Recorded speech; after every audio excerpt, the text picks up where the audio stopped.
Okay, so let's look at a case study of how RESP withdrawals work for a student that is going to university. And again, sorry for my voice. I do have a cold, but we will get through this. All right. So Dean opened an RESP for his son Oliver 16 years ago. Oliver is now 18 years old and plans to attend university full-time this year. During his first 13 weeks of school, Oliver can receive a maximum education assistance payment, or an EAP, of $5,000. If additional funds are needed to cover his residence costs during this period, additional funds can be withdrawn as a post-secondary capital, or PSE, withdrawal.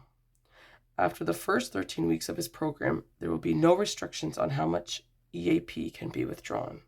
All right, so he pretty much has to get through those first 13 weeks before he has full access to his educational assistant payment.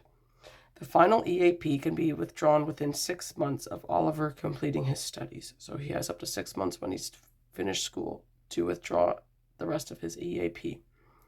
If any funds remain in the account when Oliver has finished school, the original contributions can be withdrawn by Dean as a non-educational capital withdrawal, or NCW. Remember, Dean is the dad. And any remaining earnings, or he's the subscriber, the dad or the subscriber. And any remaining earnings can be withdrawn by Dean as an accumulated income payment in AIP. The NCW will result, which is the non-educational capital withdrawal, will result in the RESP being collapsed, and any remaining grants and bonds will be repaid to the government. The AIP will be taxable to Dean at his marginal tax rate plus the 20% penalty tax, unless he has RRSP contribution room available to make an offsetting contribution. So that's basically how RESPs work.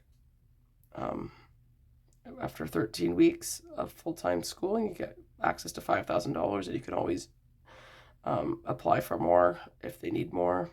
And then after the 13 weeks, they pretty much have free reign. And honestly, it's in their best bet to use it all up by the end of their studies, so they don't have to repay any. There's the end of it there. All right, and that's basically the nuts and bolts of how RESP withdrawals work for a student that is attending university full-time.